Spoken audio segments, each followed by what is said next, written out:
Good evening, everyone. It is the 17th of January, 2025. We live in the future. Welcome to the Manchester United Agenda. We've had some very sad news breaking in the last hour or so, the last half an hour or so. Unfortunately, Dennis Law has passed away. And Dora, I'm going to guess that you, like me, really only know Dennis Law through stories. Yeah. Yeah. I mean, I know he is part of the Holy Trinity. I know that he is a legend of the sports. Great, amazing player, and I mean, we are going to, as United fans, we are going to miss him very much. But yeah, very sad news to start this stream. Very sad news. Yeah, it is. But I'll tell you what, we'll go through the chat and we'll have a quick talk about Dennis Law.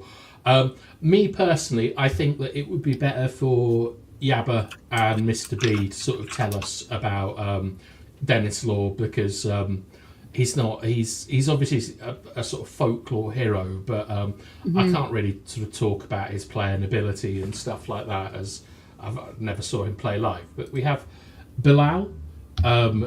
Rest in peace, Matty Bassett. Rest in peace, Steph. I think you probably saw the Lawman play. Like, let us know what you think. And Simon as well. Rest in peace to another legend. Holy Trinity playing in heaven now. Yeah, it's so sad, isn't it? I mean, like, it's to me, it's like Law won the Ballon d'Or, I think, in '64. That sort of time, and that front three all had Ballon d'Ors, which is incredible to think of in modern terms. But they also rebuilt the club, and I had a message from my father earlier on, where he told me that I was not to let anyone say that Dennis Law's back heel relegated Manchester United. The results had. That the goal wasn't important, and it probably broke the man's heart. But yeah, from all of us at United Agenda, huge commiserations to Dennis Law's family, and really, he's a genuine legend of the football club. The modern Manchester United is built on him and other players, and it's tremendously sad. And it's not the best way to start my weekend, to be perfectly honest, Dora. Yeah, it isn't, honestly. I mean, when are we playing the next game? 2 o'clock on Sunday. Yeah, I mean, I know that the club is going to prep a great, farewell and tribute to Denis Law, and yeah, I mean, I now wish to check out his videos of how he played. There is probably some on YouTube, so I'll probably check it out after this He stream. was good. He was a good player. He was a good player. I have because obviously my father is from Scotland, Yeah. so I've had a lot of this Scottish propaganda rammed down my throat all my life. And the only player better from Scotland is someone that no one knows called Jim Baxter. And I think Dennis Law might have said Jim Baxter was better than him, but these are the opinions of my father. I mean, it's sorry, Betty. Just to say this, it's amazing how the old heads are always humble. They always praise other players, their peers, or maybe even younger players. I don't know. I mean, it's kind of rare these days, or it's just the media is filled with so much things in terms of oh, this guy is beefing with someone, or this there is something going on with the club, the player doesn't want to be here, blah blah. You rarely see these kinds of news, and it feels like the old heads of football are always praising the younger ones and their peers, which is very, very cool to see, and I think very cool to see. Yeah. I think Dora, you have to look when they were born. Like Yeah. Dennis Law is post-war. Like he would have grown up in a country that was more kind of united, was moving towards national health services. There was more social cohesion, like people in the neighbourhood and stuff. Like he's from Aberdeen, and I've no idea how Aberdeen's like what that was like after the Second World War. But whole communities were like ripped apart by all the wars in Europe, as I'm sure you can relate to, being from Croatia and stuff. And then you also get the Munich tragedy, where this young team that represented people from like Rusholme and like Fallowfield and all these different parts of Manchester that gave people hope, was taken away. And Dennis Law was kind of part of that. And so when you move on to, I'm trying to think of a famous footballing rivalry, so Romario and Bebeto or something like that. It's just they don't have that background. It's. I'm not saying it's a shame that some of us didn't grow up in post-war Britain, but I think that kind of explains it. And I'm not sure, but it's just dreadful news. But what isn't dreadful news is that we've got 15 people in chat, and I'd like to speak to some of them. One of my favourites, it's We Deserve Better. The audacity of City and Haaland. Yeah, okay, we can talk about that briefly after we've done the hellos, but I hope you're doing well. We deserve better. Oh, it's Bart. Hello, Bart. It's a sad day for us. So, engage. Yeah, good. All right, you're behaving. This is a great idea, actually. Obviously, one of the stands at the stadium is nameless, like the East Stand, as it was. We've got the Stretford end, Sir Bobby Charlton end, which will always be the South Stand to me, but there we go, and the Sir Alex Ferguson stand. And I wonder, Simon, if we just shouldn't call it the Trinity Stand or something, because it seems a bit unfair to sort of pick Law over Best or Charlton.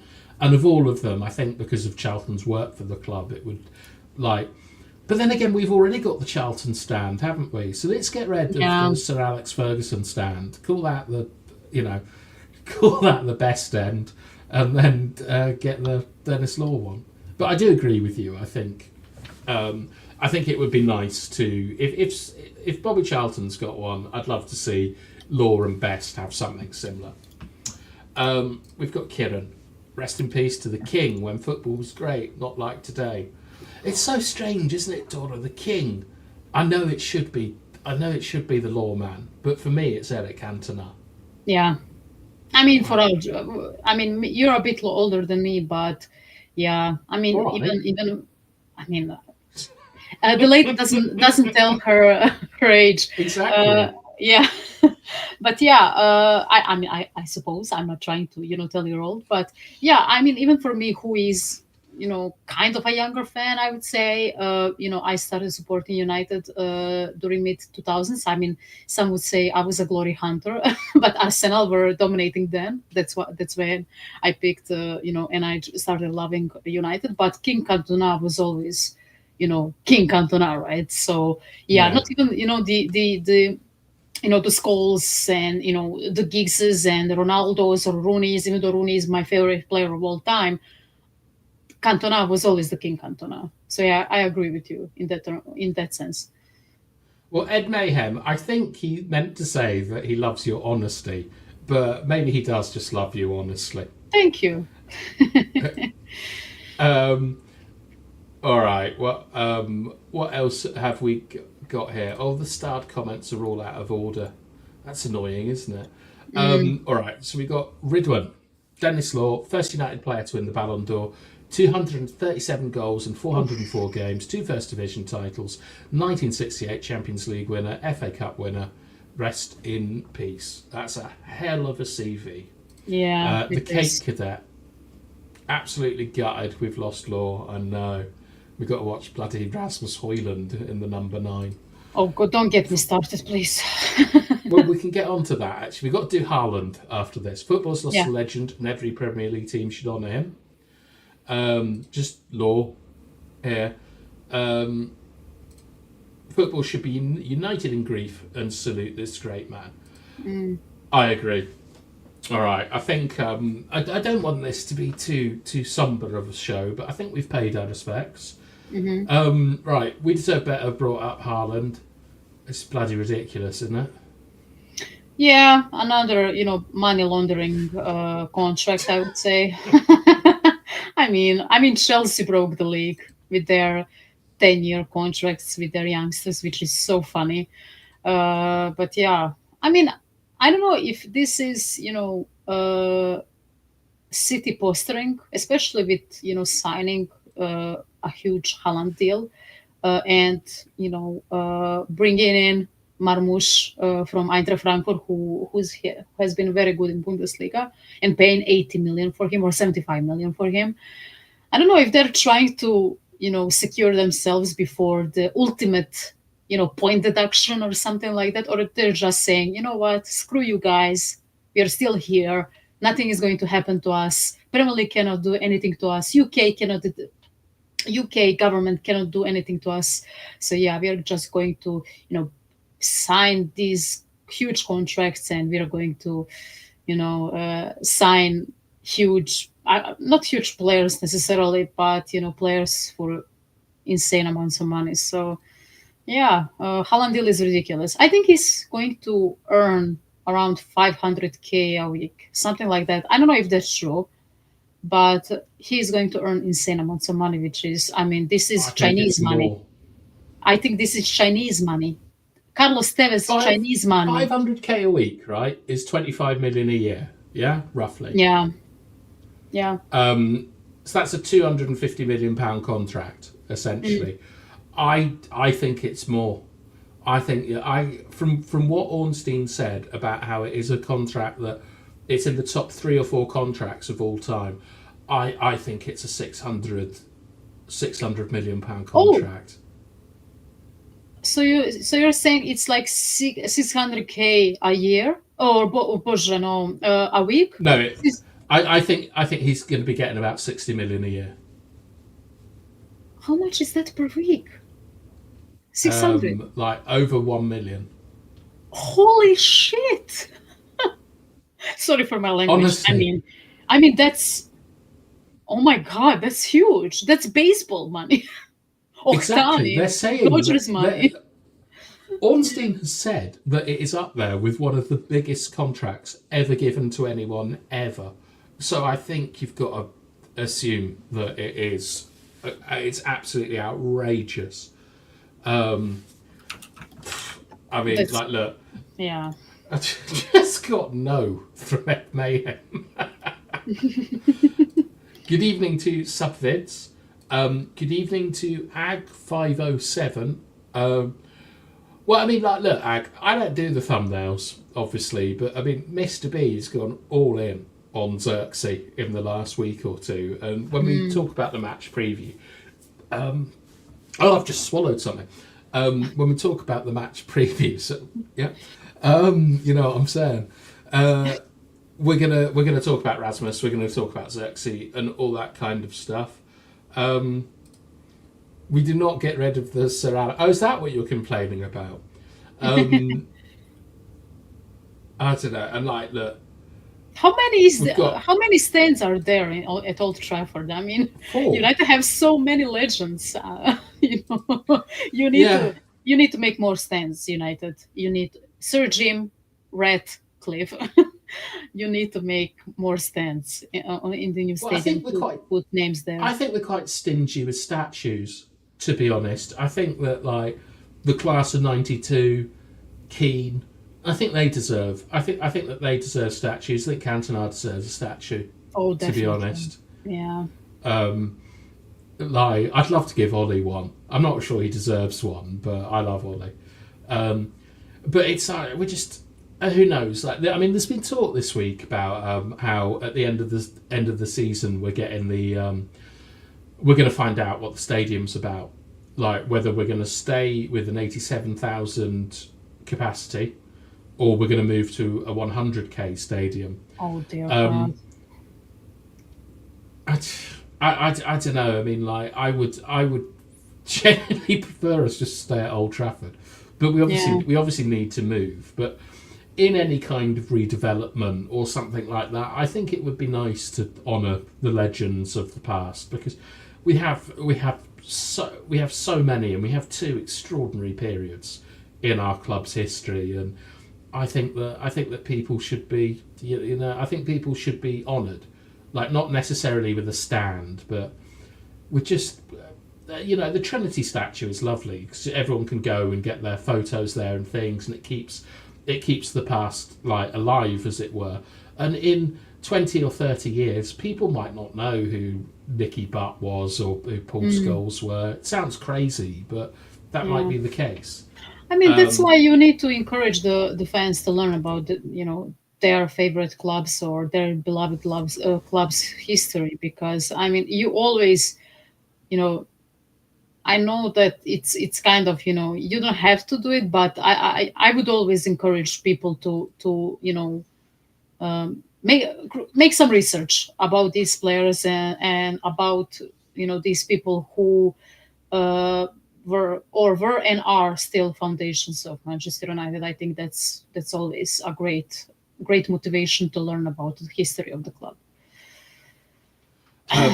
Yeah, and Ed, I know you're joking and stuff like that, but we'd love a grown-up chat where just because someone is a girl doesn't mean that they're instantly sexualized and that you ask to marry them and things.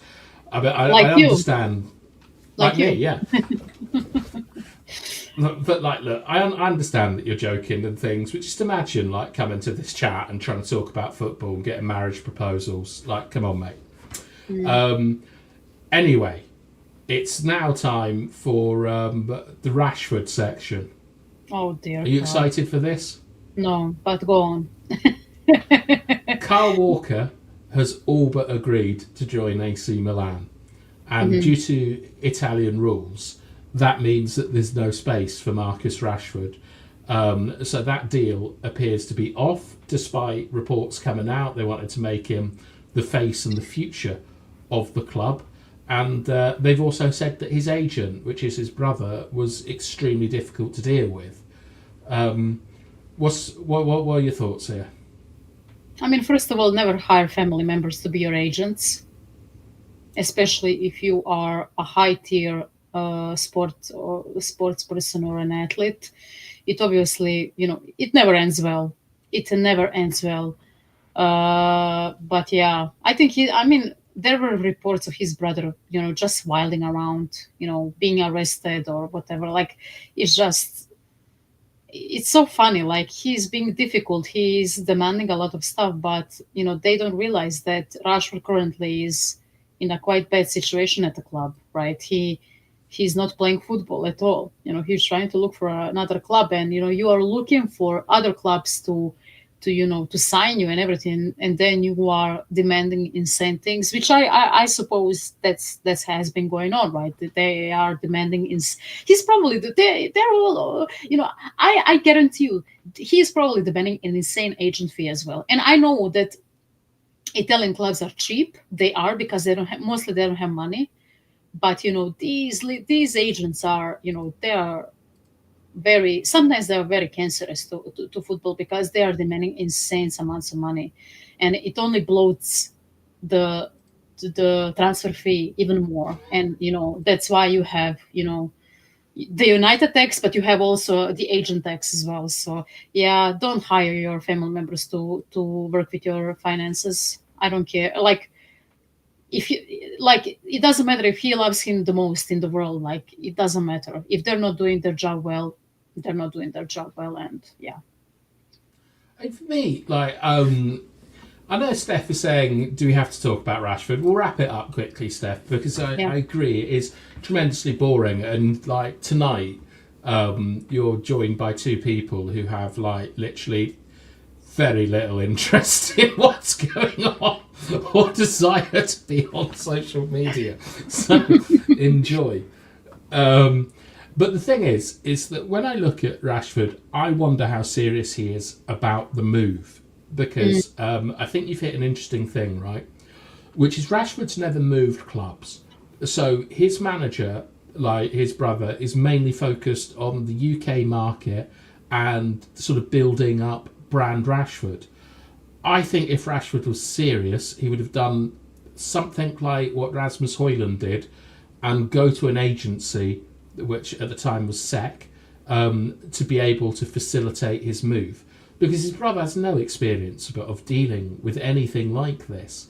And then when he gets to Italy, I don't know how useful it's like having his brother as an agent is going to be. So I've always been hoping that Rashford changes his agent, because then I know he's serious.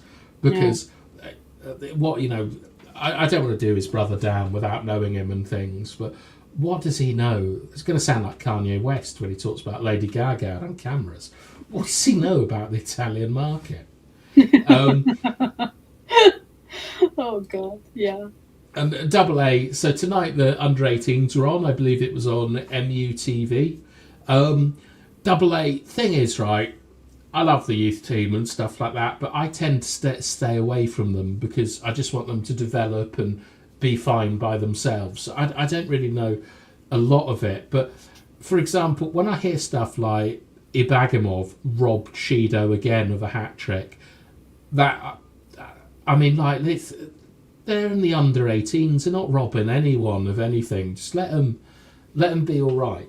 Like, I don't want Player FC starting in the under-12s. Come on, man. All right, here's something. Maybe Steph will let us talk about that.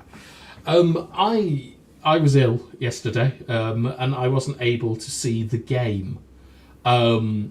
Dora, you haven't given us your thoughts on the dismantling of the mighty Southampton with their whole 6 points. Talk to me about what you saw yesterday, what might have changed for you, where you're standing on some of the players. It was a disaster, almost a disaster, until Diallo locked in, and I don't know. He said, "Why am I so passive? Why am I not attacking their fullbacks, their defenders? Let's go pressure them." And he went there, and him and Eriksen, I would say. I think the subs started, I would say a comeback. I think Zirkzee brought great energy and passing. Energy? Yeah, you wouldn't believe. Like, he was very energetic, and for the first time, like, I know against Arsenal, he made a great cameo in terms of he passed it really well when he came on. He brought that spark in the striker position. But yesterday he was, he held the ball really well.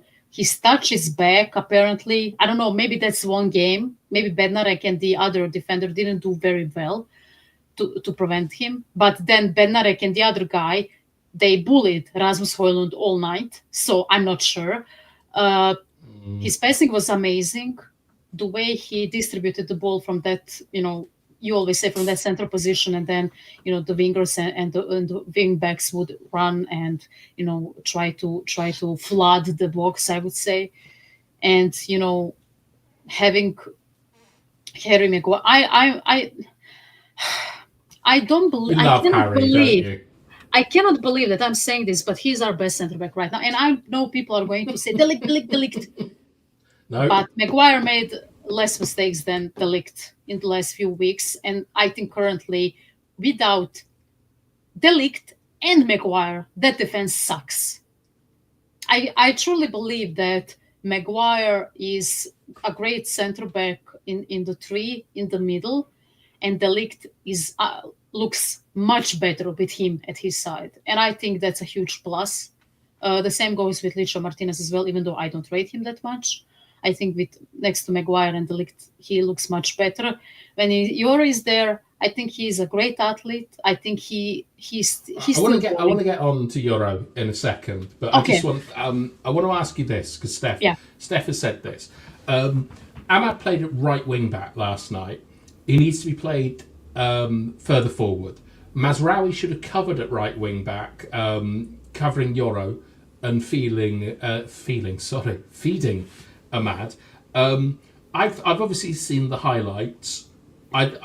When I heard that Ahmad got a hat trick, to be honest, I was expecting a bit more.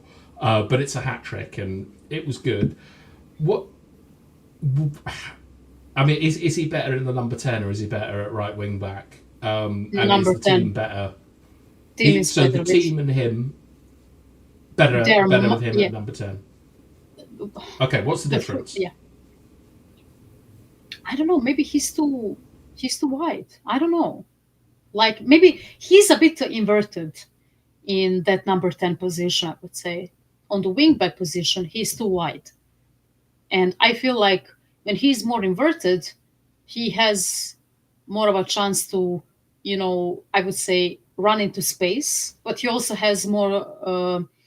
He's more direct when he's at number 10. When he's at wing back, if he goes too far, who is going to cover for him? Now I know that midfielders need to do their job there, and the center backs need to do their job there. But when you have a wing back out of position that much, that high, you are going to get into trouble like we did yesterday.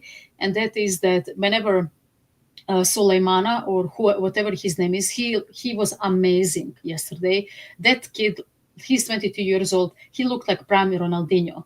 And when he went 1-on-1 with Yoro on that right center back position, he was unplayable. The kid couldn't do anything against him.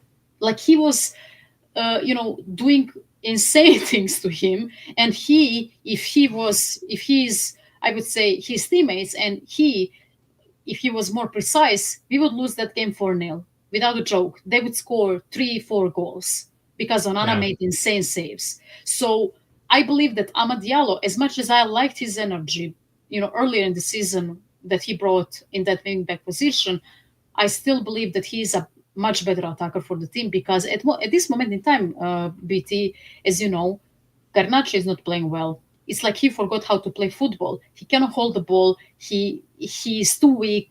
Every He did all single right against Arsenal.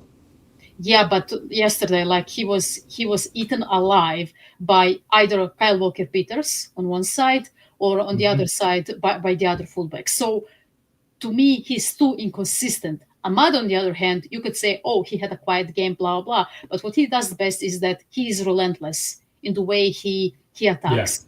He is like a wild dog. And this isn't me being, disrespectful.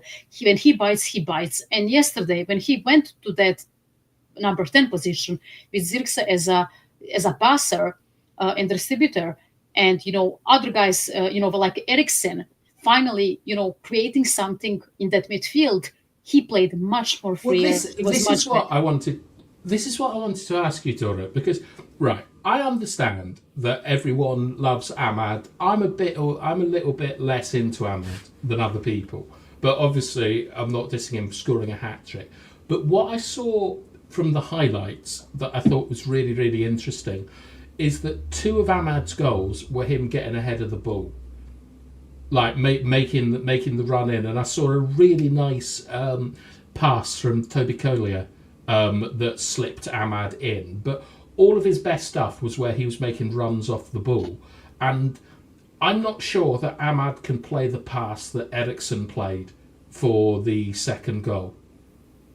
And Eriksen's quite clearly in the number 10 position there. And certainly when you're playing with Xerxes and in a three-back formation, you need runners in behind. And I think that Ahmad is better suited to being a runner in behind, which looks From to which be a position? wing-back position.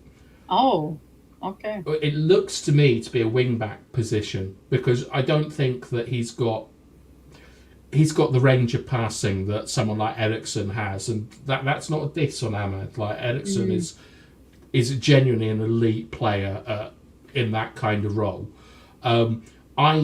It's just for me, I don't think that Bruno and Ahmad are a particularly good blend at number 10s because no one's getting ahead of the ball. And then when you see Ahmad getting ahead of the ball last night, you see him coming away with a hat trick and creating chances and so on. So I think I'd prefer to see him in a wing back position than a number 10. But what is the other number 10 then? If you don't believe that, okay, so Ahmad is a right wing back. Who are you going to see at number 10? Because Eriksen is going to leave at the end of the season, and he certainly cannot play the whole 90 minutes. So who do you see at number 10? Who I'd like to have at number 10 is Toby Collier. Oh, but do you believe Amorim is going to pull a trigger and put him there? Maybe because I think that what he offers, certainly if right, so if as most people think, someone's put it down here somewhere. Yeah, Højlund was a letdown again. Okay, right. So we want Xerxes to start as a fan base, I think, or at least give him 3 or 4 games in a row. Xerxes drops deep, so you need someone getting beyond the ball in a central position, and that player's got to represent a goal threat and has also got to be able to get back and get forwards and be a runner. And I look at Collier, and from what I've seen of the highlights and seen with him, he's a little bit reticent at getting the ball forward. Maybe that will come with time, but he is a hell of a runner. He's strong and he wins his headers. And I think that for that kind of number 10, like one of them stays, like Bruno, to create stuff, and the other one runs the channels and gets in behind. I think that Collier looks the best fit in our squad for doing that for the foreseeable future. Obviously, that depends on transfers. Because Mainu and Ugarte seem to be, it's very difficult to drop either of them. Mainu is the great hope, and Ugarte is the Ineos. He's their big signing. I mean, they looked awful yesterday, both of them. Did they? Both Ugarte All right, let's and do some comments on it before we get too stuck down. All right, Cake and his potty mouth is saying, can't let Ahmed's hat-trick gloss over that absolutely awful performance from everyone. Agreed. Yeah, okay. Simon is saying Collier came on second half, and Steph is saying that Andre and Ahmad saved our blushes last night. And remember, they've got 6 points, Southampton. They're one of the worst teams Premier League's ever seen. Yeah. Double save by Nana was just like watching Schmeichel. I've said this before, but we'll do it again. Højlund was a letdown. And then, here we go, Bart showing his football knowledge that Sulaimanen, FIFA 23 players have heard of him. I'm seeing stuff I don't like in the chat, but I'm seeing someone that I love in the chat, which is Vincent Bullock. Thank you, Vincent, for sending the Dennis Law artwork. Unfortunately, the show had started, so we weren't able to use it, but as someone I consider to be a historian of our football club, I hope that you're all right. Like, look, here. Rest in peace, Dennis Law. Some of us seen you play, some of us didn't. Of course you got to meet him. Vincent. We'll remember you as the king of the Stretford End, the Trinity statue. That's a lovely tribute, Vincent. And I'm not going to skate around. I thought of you the second that Dennis Law died. And we've got Richo66 in his Everton shirt. Sad day for all football fans as we lose one of football's great legends. Rest in peace, Dennis Law. Yes, thank you very much, Richo. He was a player rather like Charlton, rather like Best, that kind of transcended across football clubs and so on. And I'm delighted by the way that you've got David Moyes back at your club. I'm so happy for him that hopefully he gets to leave Everton out at their new stadium next season. Kobe was horrendous, very leggy. I'm 66, Everton fan, saw him play. Wonderful. We're lucky you. James, yeah. Then James just comes in, Amaran is not the man, just saying. Who is the man then, James? Who? There is the man. But what I want to say is Darkrow, Bart and Bilal, like, I'm just going to treat you as an unholy trinity. Stop pissing about, all right? If you want to make a WhatsApp chat and go and speak to people, go and speak to them here. This isn't an arena for you to come in and wind each other up. Absolutely, yeah. All right. And we got 20 people watching. Then they're watching 2 people. One who hasn't watched the game. All right. Talks about Ugarte and Kobe. What went wrong there? I mean, they were out of position for the most. I think they were very late in marking the Southampton midfielders. And I'm very sorry. Like, my brain, I have a scatterbrain in the last few weeks. I cannot remember, the names of those players, but I mean, they were killing us in that midfield. And whenever there was a transition, for example, whenever we would lose a ball, in the attacking possession. And when you would see, like someone like wing backs, up forward and the midfielders up forward, they were always too late to cover that ground. And it's not like Southampton were insane. They're not insanely fast in the midfield. Their wings are very fast, Yeah. as we mentioned, Sulemana and Aribo on the other side of the pitch. But it's Is just Gibling not playing? he was a menace I'm as a well. big fan. I'm a big A fan of him. lefty. He's a right winger, right? A lefty. Yeah. I think he strike the ball once, and it was almost like he has a cannon in that left foot. He had a great game yesterday, but yeah, very poor from Ugarte and Menu, who once again showcases that. Like, I think we need another midfielder.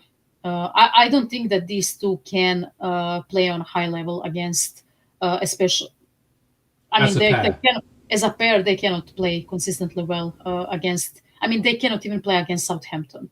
So, I'll probably be, people are going to disagree with me, but they either need another midfielder, so you can, create, a midfield three or some kind, change the formation, Ooh. which So Amorim you isn't.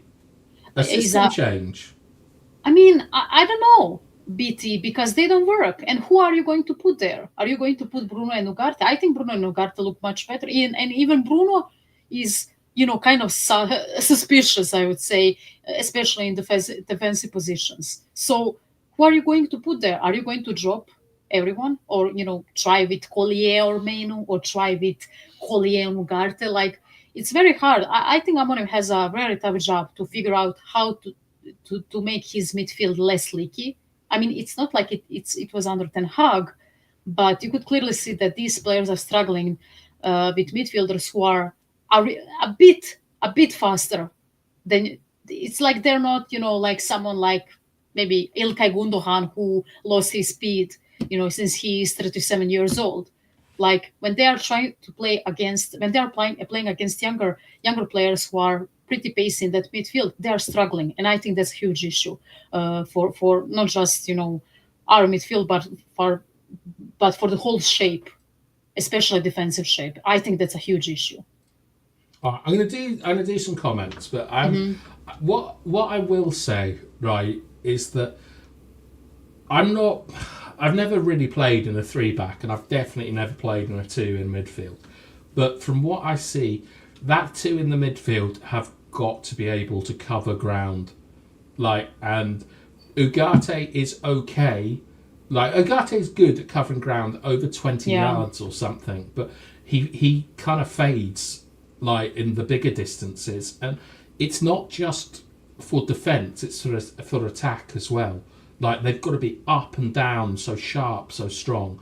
And when there's only two of them, you're looking at more athletes than you're looking at footballers, in my opinion. And I'm not sure that. I think Ugarte and Kobe are three-man centre midfield players, as you say.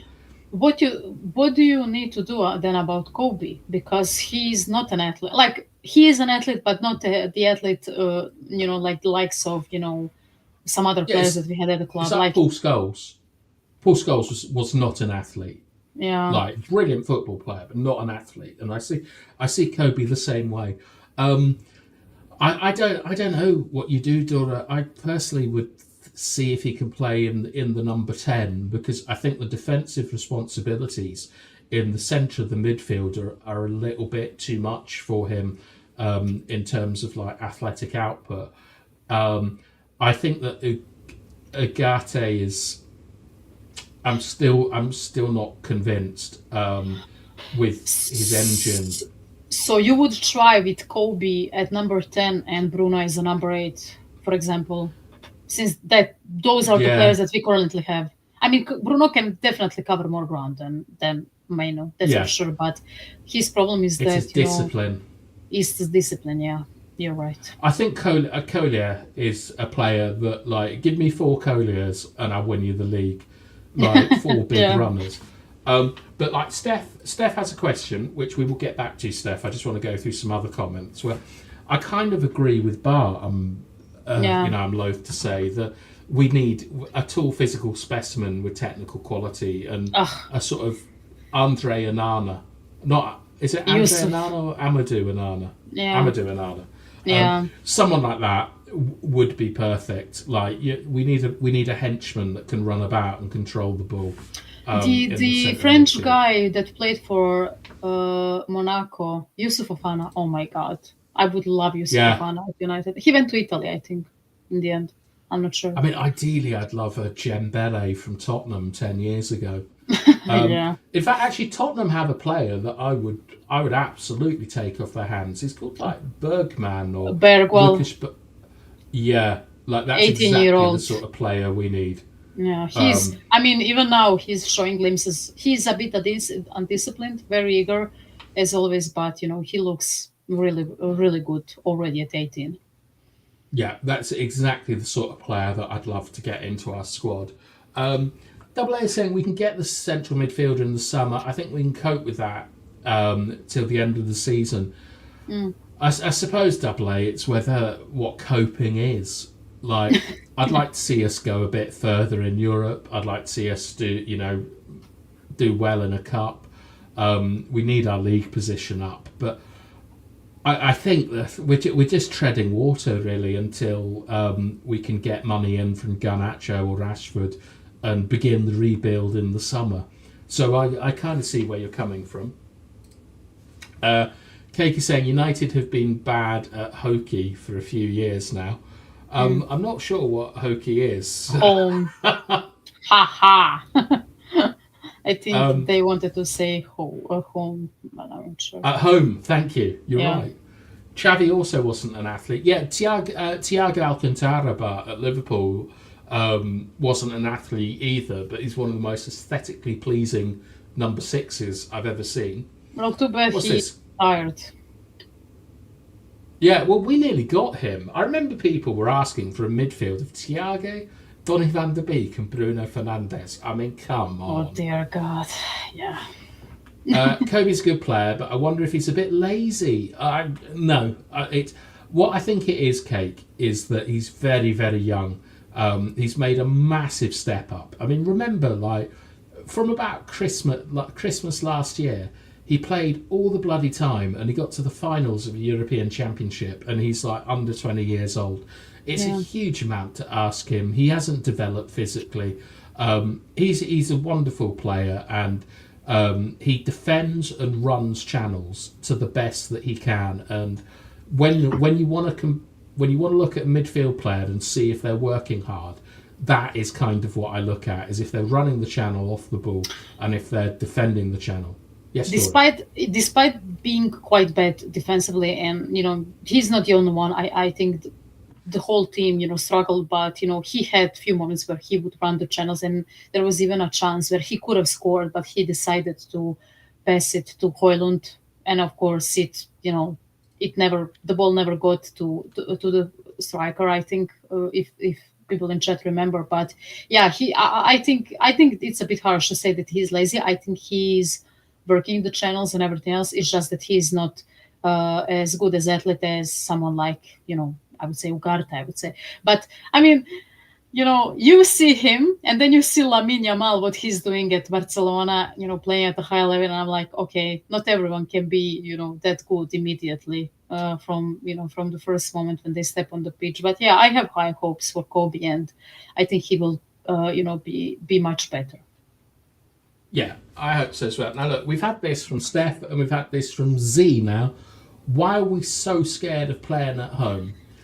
Pressure, maybe Do you because of think mice that's... and rats.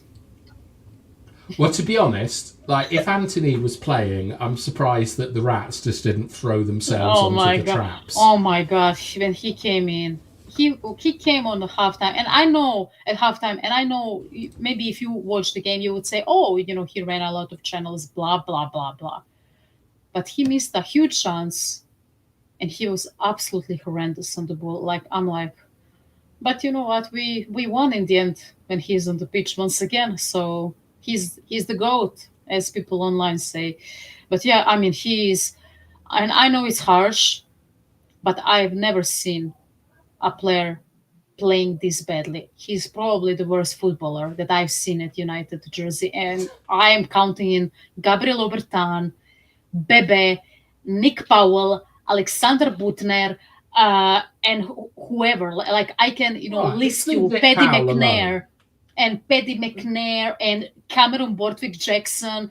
I mean, they were good for a bit at United when we needed them, but Anthony is surely an awful footballer, and Ten Hag needs to be prosecuted for the transfer. And people say, oh, Prosecuted.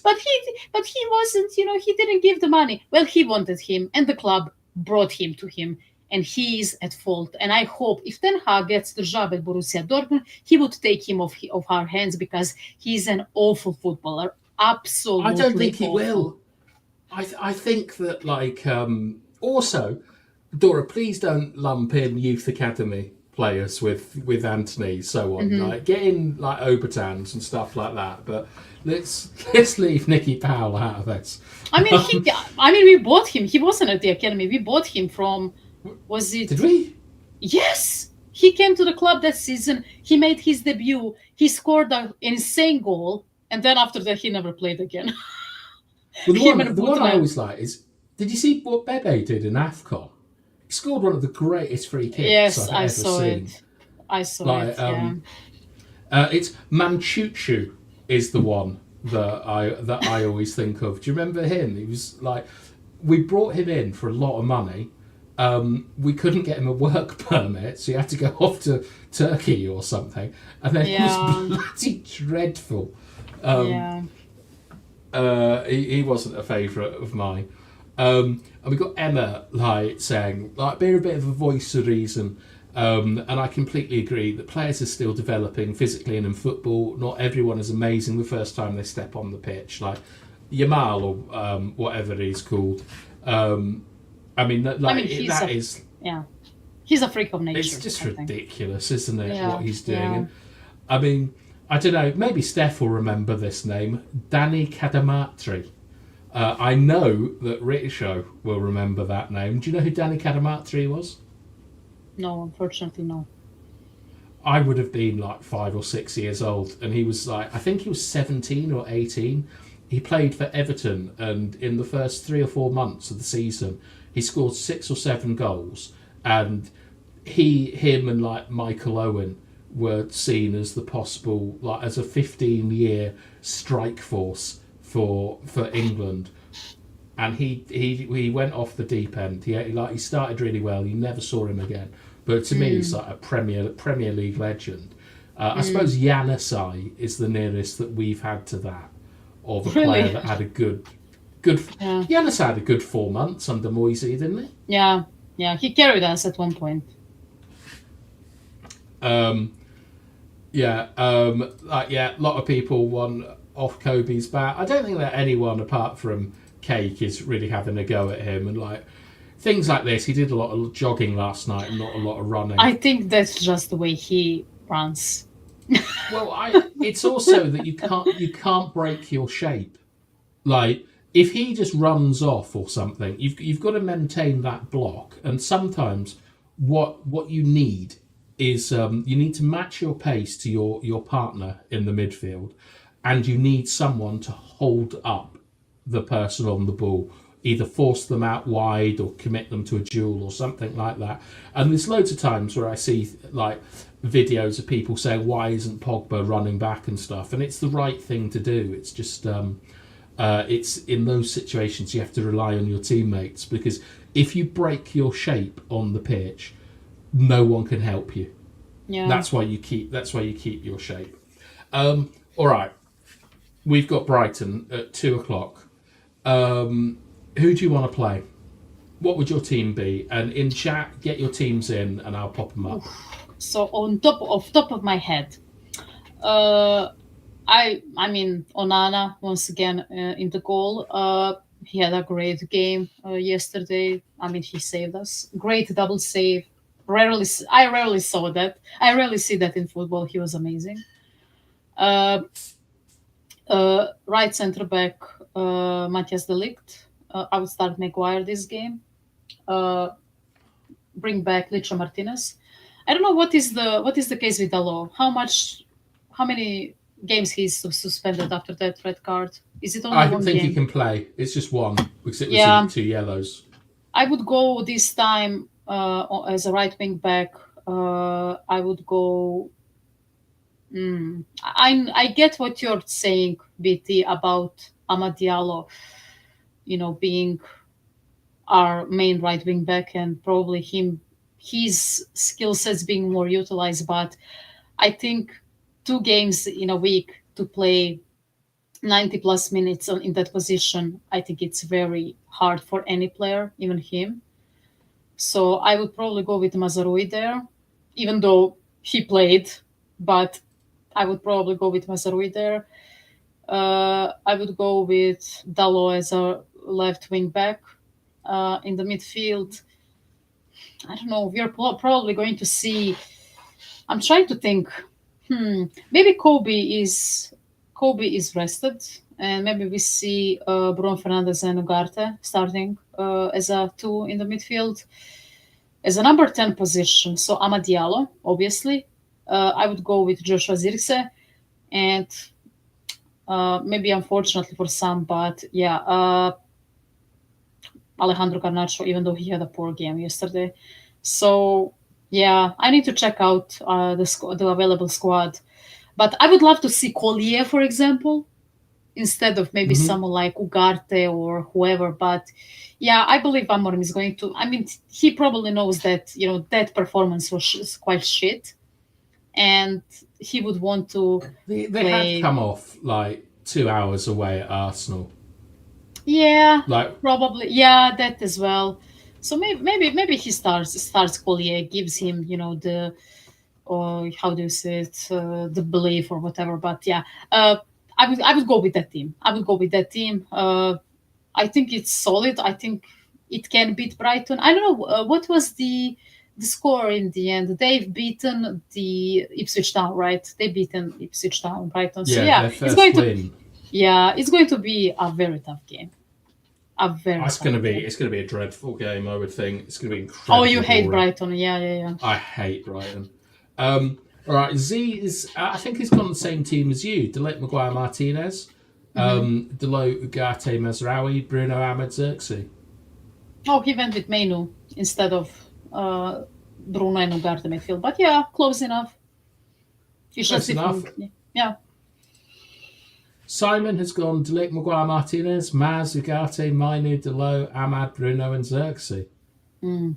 Is this? Do you think that we're kind of set? This to me kind of feels like the first choice team, with maybe the exception of Mason Mount. Yeah, I believe so. Like, Yeah. I think Yeah. if Mount was playing, he would come in. Oh, instead of who? Mazraoui. Oh, wow. Mazrai on I the think that. bench. Yeah, I think Ahmad would go to one of the wing back positions, and Mount and Bruno would be the tens. Yeah. However, hang on. However Whoever. plays United, whoever plays United needs to start scoring early goals, settle us down. Yeah, that was a feature with the early games with Amrin, is that we were scoring after like the first minute or so. Right, Bilal, what have you got for me? Behind. Yoro, Delict, Mazraoui, Ahmad, Mainu, Ugarte, my mistake, Delo, Bruno Garnacho, and Joshua Xerxes. Why is Maguire not there? Like, He and then doesn't like Ahmad and team. doesn't he? It's interesting that Martinez and Maguire aren't there, and you've got Mazraoui as a centre back. I do kind of agree on Mazraoui as more of a centre back than a Yeah. I mean, he played right wing against, was back. it Arsenal? I think he had an okay game as a left centre back, Mazrui. But yeah, he's a great utility player, Mazrui. You can play him anywhere on the pitch.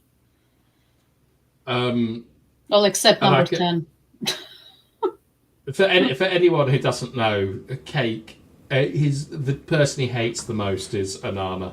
I mean, Um, I'm not far off, but I mean, you cannot deny he had a good game yesterday. Come on, Cake. Come on, give him some props. I'm not a huge Well, fan of one Onana as well. I thought obviously I didn't see his kicking and all that kind of stuff like in the game, but He was fine. I I saw the goal that we conceded, and you got to look at like Martinez and De Ligt as being the issue.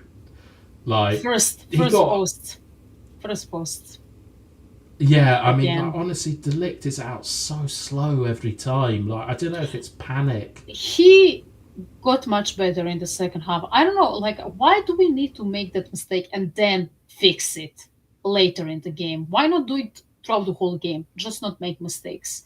And the lead is an athlete. Like, that guy can jump.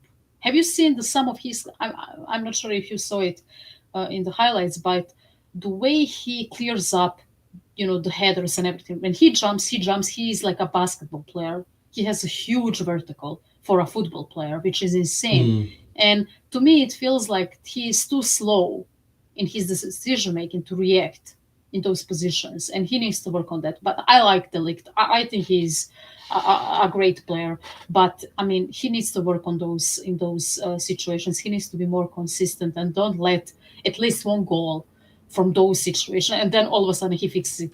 I need you to be on point throughout the whole game. Yeah, I mean, for me, Dora, it's really noticeable how slow he is out at defending headers. I don't know if it's fear, like because we've conceded so many, and obviously when they do the VA, the video analysis, like here, that they'll be talking about it, but it's absolutely the same goal in my mind that we conceded against Nottingham Forest, Yeah, where was it Milenkovic? Who's that guy that you always laugh at me for pronouncing Milenkovic? you said it right. Yeah, Milenkovic, the Serbian, Milenkovic. huge guy, huge guy. Milenkovic, free Semedevro. He came out and yeah. He came out and scored a header, and Martinez was meant to be blocking him. De Ligt was out too late, and I just saw exactly the same goal again, and it worries me. But I mean, John, look, also, BT, sorry to interrupt you, but yeah, we dished out a very small team yesterday. Like, who in that team is actually good with headers? Absolutely no one. No one is good in the air. Not how many players do you need for Mazraoui. zonal marking? Are you asking me a question? What Yeah, did you ask? how many players do you need for zonal marking at a minimum? I don't know, 5, 6, or whatever. I'm not sure. Yeah, that's correct. But I say it all the bloody time, so I was hoping that you might have listened. But Yeah. yeah, you need from what I see in the Premier League, you actually need six big headers to play zonal marking, and it's just it's so frustrating that the squad has been so badly built, and I just feel that Anana that went from Everton to Aston Villa, that he'd have been a much better signing for us than say an Ugarte. I mean, I was gutted when I saw him going to Aston Villa. I wanted that guy in our team, but of course, we didn't want to buy. I think there were some rumors, but in the end, I don't think he was on the radar at all. Well, let's go and get From that Ten one at Hag. Spurs. Sorry? Let's get that. Let's go and get that Spurs boy, the big blonde one, They will Bergevall. never sell him. They will never. I know it's Spurs. It's Tottenham, but yeah, it's their future. Bergwall, it's their Is this future, true? definitely. Southampton Yes. haven't scored. Oh, for God's sake! So you know what's funny? The Croatian commentators said that Southampton managed 87 corners where they didn't score from it. And as he said it, we concede. And he says just after that, and the 88 comes in, it's a goal. And I'm like, this Brilliant. is typical Manchester United. And also, and fun fact, I don't know if you know, so Southampton got a new manager, of course. He's a Croatian, Ivan Juric. He Yeah. was part of the Croatian national teams in the 90s. But what's interesting about him is that he has a pedigree, in Italy, especially in Genoa and Torino. And he's very held as a player that plays very defensive football, very boring football. And then he comes to Old Trafford yesterday, and they at times dominated possession. And I'm like, and am I seeing it right? Juric teams a Juric team is actually dominating United at Old Trafford with a team that is probably the worst in the Premier League history. And I was in shock, like the way we made them play, the way we made them play. I was shocked how we played poorly. We let them have possession. At one point, I think in 15 minutes, they had 70% of possession. I'm like, Oh, how is that possible? sorry, that's what I was going to say. Like earlier on, Steph and Z were asking like, "What's the problem at home?" And I've made a mental note, but I forgot. Um, I think that like when you look at us playing against teams like Manchester City, Liverpool, Arsenal, we look good because there's more space to attack. No. Um, and like like they're pushed further up and stuff, and I think that like with the team from what I've seen, remember I haven't seen the game, but it looked to me that Southampton was sitting relatively deep, and then they had like physical advantages out wide with Soleimani and Dibbling, and were able just to shred through us, and get up the pitch that way. And once again, it's about the physicality of the players in my mind, that they're not comfortable leaving huge spaces because Ugarte and Mainu can't recover space well enough. And obviously, it's very annoying when you play with a striker like Rasmus Højlund because everything is bouncing off him. Like Yeah. nothing sticks, and you can't march up, and then you've got to run backwards. But we got Steph's team, which is Anana, Delict, Maguire, Leacher, Mazraoui, Collier, Ugarte, Diallo, Ahmad, Bruno, Xerxes. That's my team, to be honest. The only difference is that I think that I'm playing Collier at number 10, um, and Diallo next to Ugarte. But they'll never do that. And have we got any other teams? I don't think we do. We've got Z saying it's the pressure of the crowd, and Simon saying we play badly about relegation teams. You're going to talk about Euro. Yeah, go on. I did say that. And like, look at this disrespect. It's called him a Croatian Tony Pulis. I mean, he is. I mean, no Okay. disrespect. He has a great pedigree in Italy, but he's playing such a boring and very defensive football, which I mean, it's kind of it. Yes, I rate him, but he needs to mature Who mentally is he? as a player. Martin Baturina, he plays for Dinamo Zagreb. A young player who is supposed to be next big thing, but we will see. I think he has. I Didn't that think he happen has everything. before? What? Did Southampton not sign a winger from Dinamo Zagreb years ago? They Who was no absolutely dreadful. no years ago. I think it was 2 seasons ago. They signed Mislav Oršić. You know that guy that Yeah. scored insane goals for Croatian national team at tournaments, big tournaments. He was great at Dinamo Zagreb. I think he single-handedly have beaten Spurs with Mourinho in the Europa League, which was in our Conference League, which was insane.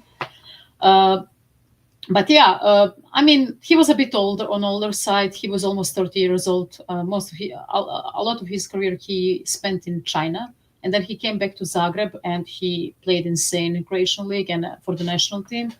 But then he saw the opportunity to play in the Premier League at Southampton. He threw a stinker first game, and the manager never put him back in the squad.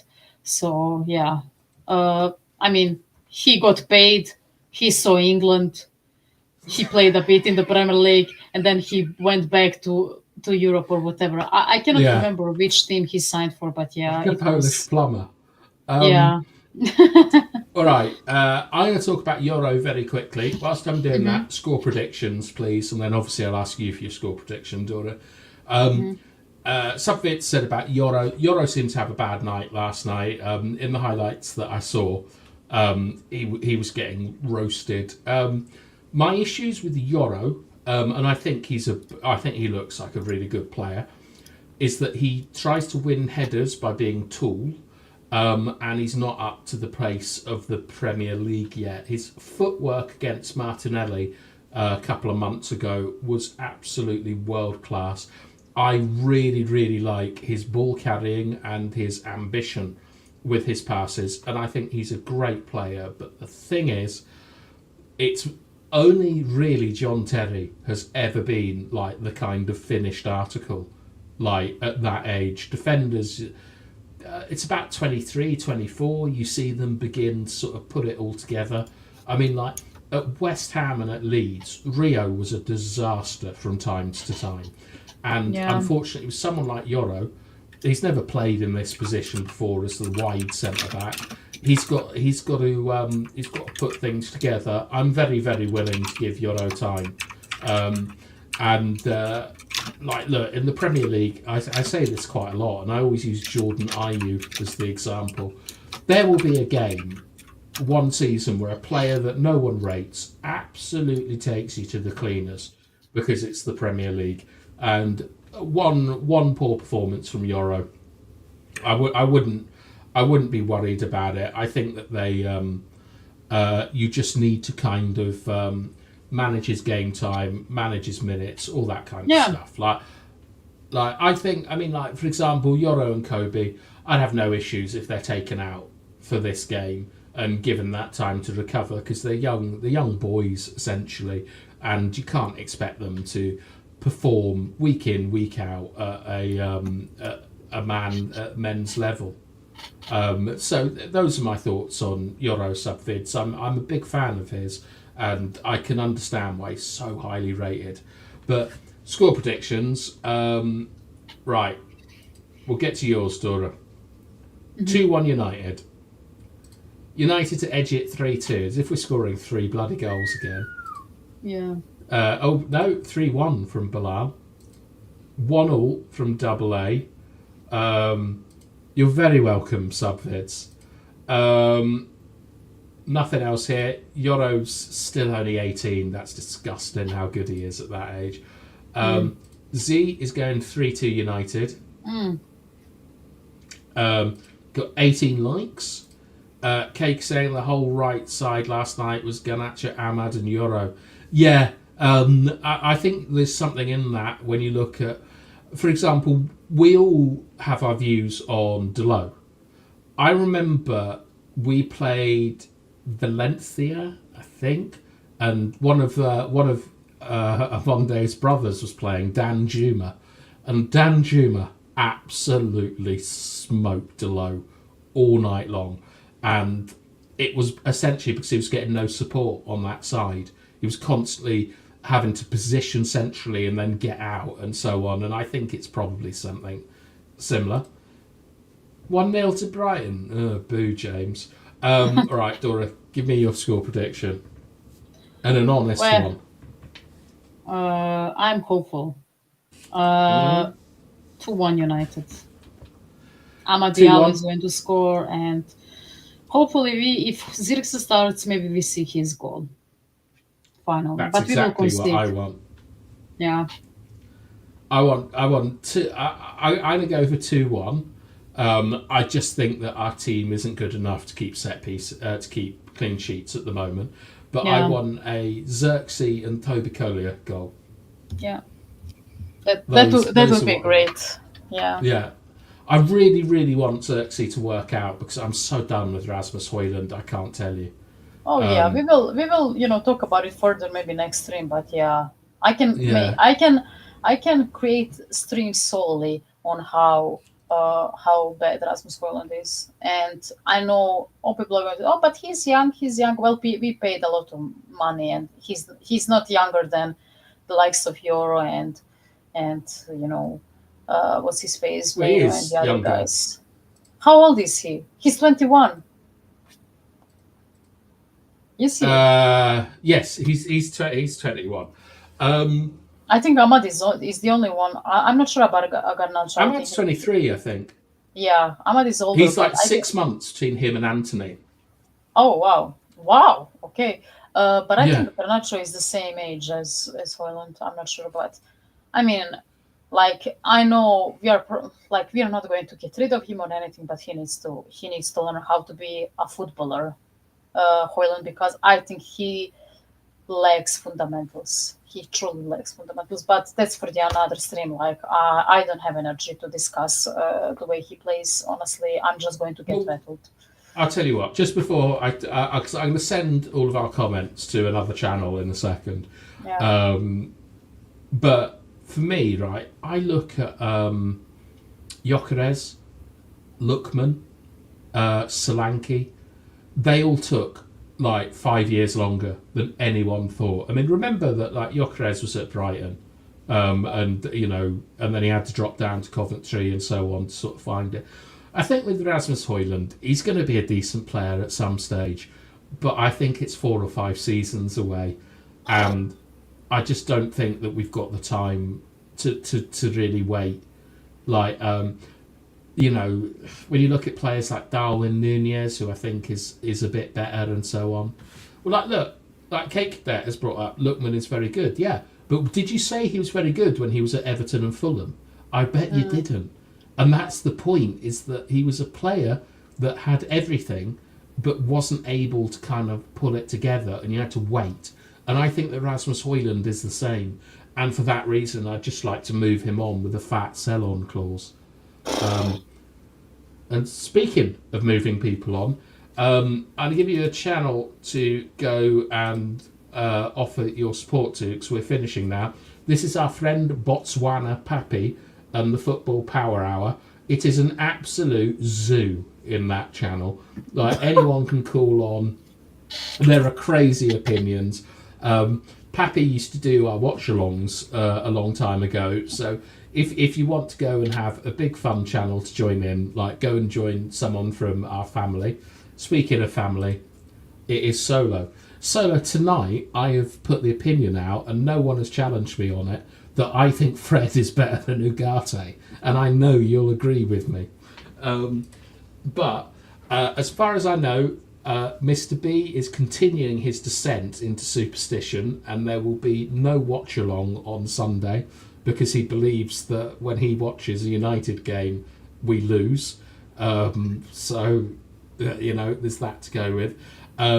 We'll have shows throughout the week. On Monday, maybe we'll do something a bit more about Dennis Law, as it's really blindsided us tonight. And I mean, someone earlier was talking about Torino, and I remembered that that's where Dennis Law used to play. I